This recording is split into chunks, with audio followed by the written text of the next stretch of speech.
তুমি কাজলের বাড়ি গিয়ে উল্টো পাল্টা বলে এসেছো? বেশ করেছি, ও তোমাকে ওষুধ করে বশ করবে কেন? কাজলকে সহ্য না করতে পারলে বেরিয়ে যাও বাড়ি থেকে। একে আমার সহ্যই হয় না, আমি কাজলের কাছেই চলে যাবো। মা তুমি কাঁদছো কেন, কি হয়েছে? কি ওই মহিলার জন্য বাবা তোমার গায়ে হাত দিয়েছে? ওকে আজ আমি শেষ করে ফেলবো। যাস না প্রতীক। এই কাজল বেরিয়ে আয়। মুখ সামলে কথা বলো প্রতীক, আমি তোমার বাবার রক্ষিতা। রক্ষিতা, তোকে আজকে আমি শেষ করে ফেলবো। তোর জন্য আমার মায়ের চোখে জল। প্রতীক দাঁড়াও, শোন, আমি তোর বাবা। এই মেয়ে ছেলেকে আজকে আমি শেষ করে ফেলবো। প্রতীক ভালোই ভালোই ঘরে চলো, নইলে আমার মায়ের জন্য কিন্তু আমি সবকিছু করতে পারি। এই কি করবি তুই? মারবি? মার মার। তোমাকে মাথায় মেরেছে। একদম ছবে না, আমার বাবার গায়ে বলে দিচ্ছি। আমি কে? আমার নাম কি? ও ভগবান, এ তো ইয়াদাস হারিয়ে গেছে। আমাকে চিনতে পারছো? আমি তোমার কাজল। কাজল? না না, কাজল বলে তো আমি কাউকে চিনি না। আরে আরে বাবা তো বলছে তোমাকে চেনে না, তবু কেন বাবার গায়ে পড়ছো? নোংরা মেয়ে ছেলে, বাড়ি চলো বাবা। আমার বাড়ি কোথায়?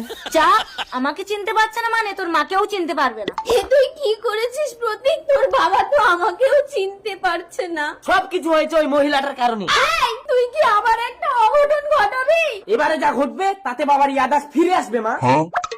কাজল? আন্টি, বাবা তো কাউকে চিনতেই পারছে না, শুধু কাজল কাজল করছে। একটু চলো না আন্টি। আমাকে মনে পড়েছে, চলো চলো। রুকো যারা। কোথায় তোমার বাবা? আমাকে জঙ্গলে আনলে কেন? কাজলের মার্ডার কেসে আপনার স্বামীকে অ্যারেস্ট করলাম। আমার তো ইয়াদাস হারিয়ে গেছে, আমি কি করে মার্ডার করব? নাটক। এই চল নেতে। তুমি আমাকে চিনতে পারছো আর আমি তোমাকে ছাড়বো না। এই ছাড়ুন ছাড়ুন না, আমার মায়ের কাছ থেকে বাবাকে নিয়ে যাবেন না। কাজলের মার্ডার আমি করেছি, আমাকে অ্যারেস্ট করুন। এই, আমার বন্ধু ফোন করেছিল, তুমি ফোনটা কেটে দিয়েছো। আমার বন্ধু বলছে আই লাভ ইউ রানী। তোমার মতো একটা কালো ভূতকে বিয়ে করে আমি ভুল করেছি। এই অন্ধকারে আছো বলেই তুমি তোমার আলোর মূল্যটা পাচ্ছ। মূল্য? আজ আমার বান্ধবী আসছে তার হ্যান্ডসাম হাজবেন্ডকে নিয়ে, কি বিন্দাস আছে মাইরি। আর এই ভূতকে নিয়ে রাস্তায় বেরোতেই আমার লজ্জা করে। রানী, আরে টিয়া, এই টিয়া, তোর বরটা তো দারুণ হ্যান্ডসাম রে। এই টিয়া, তোর বর আমাকে কিস করবে বলছে। তুই বললি না হ্যান্ডসাম? ওর বান্ধবীকে নিয়ে ঘুমানোর বিছানাটাও আমাকে করে দিতে হয়। What nonsense. প্রবলেম হলে ছেড়ে দাও আমাকে। জানো কত মেয়েরা আমার জন্য ক্রাশ, তারপর তোমার বান্ধবীর মতো এইরকম একটা কালো কুত্তা খুঁজে নেবে।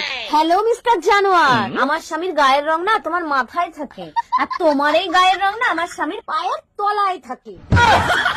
ছোটা, জানিস রানী, নিজের থেকে কখনো সুন্দর জীবন সঙ্গী বানাতে নেই, তাহলে সেখানে নিজের মূল্যই থাকে না। চেহারা क्या देखते हो दिल में उतर कर ঢুকে যা, ঢক ঢক। আরে শালি যে, এসো এসো। কই গো, বেরিয়ে এসে দেখো তোমার বোন এসেছে। জামাই বাবু কেমন আছো? ভালো, তোমার দিদি তো আমাকে ভালোবেসে বুকে জড়িয়ে রেখেছে। ঠিক আছে, ছাড়ো। জড়াজড়িটা আমার সঙ্গে করো। দেখেছো শালি, তোমার দিদি আমাকে কত ভালোবাসে। হ্যাঁ গো, আমি মরে গেলে তুমি কি করবে গো? দ্বিতীয় কোনো পুরুষকে আমি আমার বিছানায় জায়গা দেব না। সারা জীবন আমার বোনকে নিয়েই ঘুমাবো। আর আমি মরে গেলে তুমি কি করবে? তোমার ইচ্ছে বোনের সাথে ঘুমাবে। তোমার মৃত্যুর পরেও তোমার বোনকে ওই বিছানা থেকে তুলে দেব না। আমি নিজে তোমার বোনকে হাত বুলিয়ে ঘুম পাড়িয়ে দেব।